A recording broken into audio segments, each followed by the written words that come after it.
છોકરા ભણાવા કઈક 5-25 હજાર આપો તો ફોર્મ ભરવાના, સોગંદનામા, એફિડેવિટ, ફોટો પડાવો, વિડીયો ઉતારો, અહીંયા જાઓ, પૈસા નહીં મળે, કાગળિયા લાવો. દોસ્તો, આપણો આત્મા કે દિવસે જાગશે? અને કોઈના માટે કાંઈ ન કરતા, અમારા માટે નહીં, કોઈના માટે નહીં. તમારા બાળકો માટે તો આત્મા જગાડશો કે એના માટે નહીં જગાડો? અમારા માટે ન કરો. આજ આપણા છોકરાને આ ભાજપની સરકાર ડ્રગ્સના દૂષણની અંદર ભરાવી દીધું. તમે વિચાર કરો કે આજથી 15 વર્ષ પહેલા ક્યાંય ડ્રગ્સના સમાચાર સાંભળ્યા હોય તો કયો? કતારગામમાં વર્ષોથી બધા રહે છે. જે દિવસે આજથી 10 વર્ષ પહેલા ક્યાંય સોસાયટીમાં કે શેરીમાં કે કોમ્પ્લેક્સમાં કે શાળામાં ક્યાંય ડ્રગ્સનું નામ નહોતું, ક્યાંય ચર્ચાનો મુદ્દો નહોતો ડ્રગ્સ. દારૂ હતો ચર્ચાનો વિષય, પણ ડ્રગ્સ તો નહોતો જ. અચાનક ક્યાંથી ડ્રગ્સની એટલી બધી ચર્ચા, ચારો તરફ ડ્રગ્સનું દૂષણ.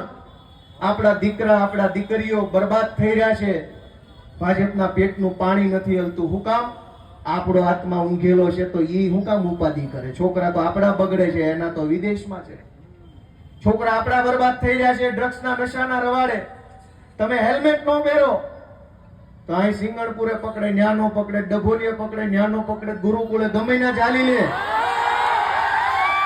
પણ ડ્રગ્સ વેચવા વાળાને કોઈ માયનો લાલ પકડી શકે એમ નથી ગુજરાતમાં. શું કામ? કે ડ્રગ્સ વેચવા વાળાની ઉપર ભાજપ વાળાના આશીર્વાદ છે. વેચાય એટલો વેચો, લૂંટા એટલું લૂંટો. દોસ્તો, ગોપાલ ઇટાલિયા માટે તમે કાંઈ ન કરતા, આમ આદમી પાર્ટીને તમે મદદ ભલે ન કરતા, તમારા છોકરાનો જીવ બચાવી લો, એનું ભણતર બચાવી લો, એવી હું તમને 2 હાથ જોડીને વિનંતી કરું છું. આ સારી વાત નથી. અનેક એવી ઘટનાઓ બને છે, એની પાછળ ડ્રગ્સ ને દારૂનું દૂષણ જવાબદાર નીકળે છે. નાની નાની ઉંમરની દીકરીઓને ફસાવવામાં આવે. 17 વર્ષ, 18 વર્ષ, 18.5 વર્ષ, 19 વર્ષ કાચી ઉંમરની દીકરીઓ હોય, ભોળપણ હોય. ઈ ઉંમરમાં ગેંગ એની પાછળ પડે, સ્કૂલના નાકે બેહી રહે, છૂટે ત્યારે પાછળ જાય, આવે ત્યારે પાછળ જાય. અનેક દીકરીઓની પાછળ લુખ્ખા લફંગાઓ ફરે છે. કોઈ એને રોકવા વાળું નથી ને અમે અવાજ ઉઠાવીએ તો અમારા તો વિરોધ કરે છે. હું સાચું બોલું છું, ખોટું બોલું છું? દોસ્તો, ક્યારે આત્મા જાગશે? ચૂંટણીઓ ઉપર ચૂંટણીઓ આવે છે, આપણે આપણી દીકરાની ચિંતા કરતા નથી, દીકરીની ચિંતા કરતા નથી, ધંધાની ચિંતા કરતા નથી. 4 પૈસાના ભાજપના નેતાની વાહે બટન દબાઈ કરીએ. દોસ્તો, ક્યારેક તો આપણા દીકરા દીકરી ઉપર મત આપો. અમને ન દેતા, જેને દો એને દો, પણ મનમાં તમારા દીકરા અને દીકરીનું ભવિષ્ય નક્કી રાખીને બટન દબાવો ને, એવી મારી લાગણી છે. અને ગમે એને, ભલે ગોપાલ ઇટાલિયન ન દો, પણ બટન દબાવતી વખતે તમારા દીકરા અને દીકરીનો ચહેરો મગજમાં હોય, અને ચહેરો જોતા જોતા જેનું બટન દબાવો ને, બટન તમને સુખી કરશે. દોસ્તો, બાકી ગમે એમ બટન ન દબાવો.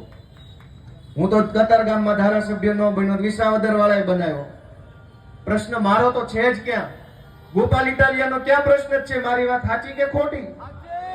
પ્રશ્ન એ છે કે અવળી મોટી સરકાર, અવળું મોટું તંત્ર, આટલા બધા નેતાઓ બધાય ભેગા મળીને જનતાનું એક નાનું એવું કામ ન કરી શકતા. આપણને ટલ્લે કેમ ચડાવવાના એ જ યોજના બને, ટલ્લે ચડાવવાની જ યોજના બને. હું તમને દાખલો આપું કે આરટીઈ નું ફોર્મ ભરવાનું હોય એટલે આવકનો દાખલો માગે. એ આવકનો દાખલો મામલતદાર ઓફિસેથી કઢાવવાનો અને જિલ્લા શિક્ષણ અધિકારીની ઓફિસે આપવાનો. સરકાર પાસે કઢાવવાનો, સરકારને આપવાનો. તો તમે બે અંદર સમજી લો ને, તો અમારે એટલો ખર્ચો ઓછો. મારી વાત સાચી છે કે ખોટી છે? મામલતદારે તારો અને જિલ્લા શિક્ષણ અધિકારી તારો. તારા મામલતદારને તારા શિક્ષણ અધિકારીને 2 કલાક એક રૂમમાં ભેગા બેહાડજો. બે હામે પેન ડ્રાઈવ આપી દે, ડેટા ટ્રાન્સફર થઈ જાય તો આની પાસે દાખલો, આની પાસે એડમિશન. અમે ધકે ન ચડીએ.